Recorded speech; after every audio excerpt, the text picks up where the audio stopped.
Effects of forcing a shorter sales cycle. I'm interested here. This is relevant to my world. What does this mean? What do you got? Yeah, so in my day job, helping people get the contracted roles, we have a handful of people that work on two teams in the same industry. And from what I understand, their products that they both offer are comparable, very competent people on either side. One of the teams just did a record month, I believe, at $1.2 million in a month. They've got a full sales team, been around for maybe 4 years, the business owner. The other team crushed a $3 million record month, but is consistently above the 7-figure mark. Same layout, like product suite about sales team is there, management, everything. But the difference between these two, also this $3 million a month one has not been around for 4 years. They've been around for like 2.5, maybe. The difference that I've kind of gathered from talking to the sales reps that I know on either side, by the way, they're all making a shit ton of money. Like I get probably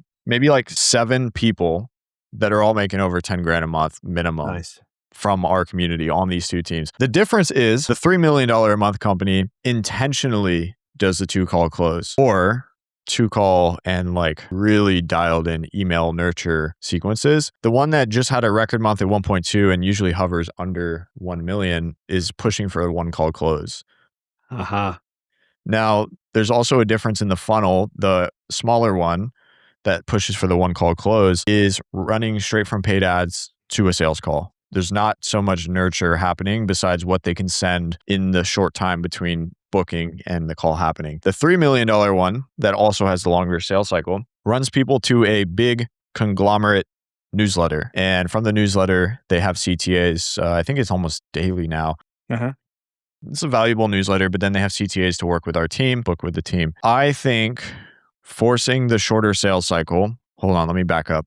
What I know about the smaller one is there's a few more agencies involved, meaning the incentives are a little bit, they're not all truly aligned in one form like the other company. So I just wanted to point out some of those differences, how pushing for that 1-call close is actually maybe potentially creating a smaller opportunity for the people on that side, and how sometimes, man, and we kind of take this approach with our business. If you know your shit's good, just putting it out there, letting people know it exists, stay on top of mind, and they come back eventually. You said you're in the middle of trying to shorten up the sales cycle. Like, what are you guys doing right now? We're not trying to shorten it up. It's we're actually going the opposite way. We're going to that $3 million company you're talking about, where we had previously, because our funnel was so high trust, and it was a lot of organic traffic and referrals, that we would push for a fast sale.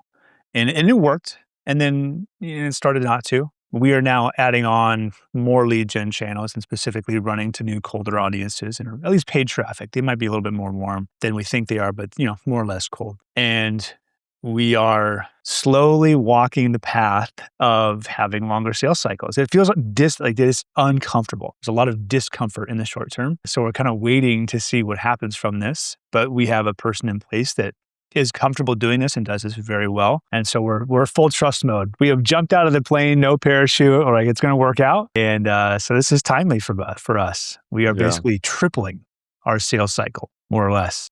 Yeah. With the hope that it will work out. I think it becomes more evergreen, man. The long form stuff it's just hard to beat, man. There's a lot of flashy, funnels and stuff going around, but YouTube, podcasts, and email is just really, really hard to beat. I think we talked about it a little bit, but in our business right now, we're about to launch a paid ads funnel.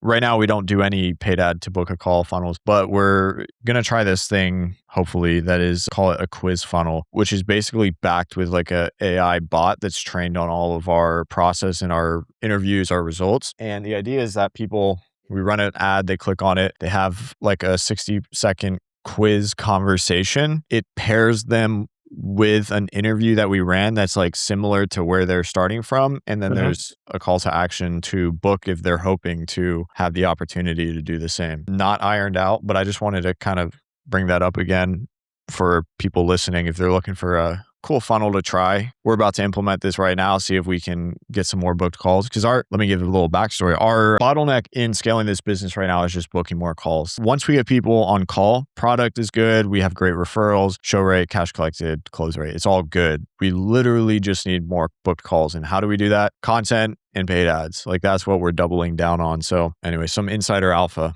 for the listeners. Love it. Take longer, make more money. Yeah. And then in the meantime, like you're building up an email list, you're building up people that you can just stay in front of versus like, I'm not knocking cold calling, but cold calling, you catch them at a bad time, they cuss you out. Like you have their data, but what are you going to do with it? You might call them again, but unless you can like strong arm your way into getting a moment of their time, like the data is just going to waste. So it's like, how do we instead create like a magnet? It's inbound sales, man. How do we create the magnet so that they're here by choice? And then in some cases being paid to show them that this can work for them, you know? It's like the flywheel effect. So all in a day's work, man. All in a day's work because of sales, man. Inbound is better than outbound. Definitely. I think all these people that are traditionally running outbound sales, man, like there is a world where you make it inbound and your life gets a lot better because of that. All roads lead to that.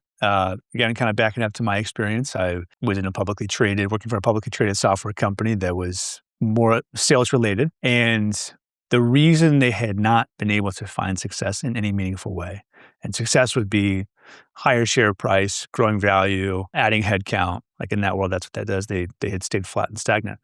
Is because they are still a point of pride, an outbound cold calling organization, because they just never have made the switch into inbound. And we know from many experiences that cold calling and outbound is a necessary evil, and all roads lead to stop doing outbound and cold calling. Yeah. Or else you're just stuck. It's just a treadmill. Yeah, truly. Stoked the fire 24/7. And running inbound, dude, if you do it right, it can be so much more profitable. Mm-hmm. Yep. And scalable. So yeah, dude, inbound sales for the win. If you guys are not doing inbound sales, you're doing the wrong thing. Yeah. Pivot immediately. And oh, by the way, if you need help with that, we can help out with that. Yeah, we do that.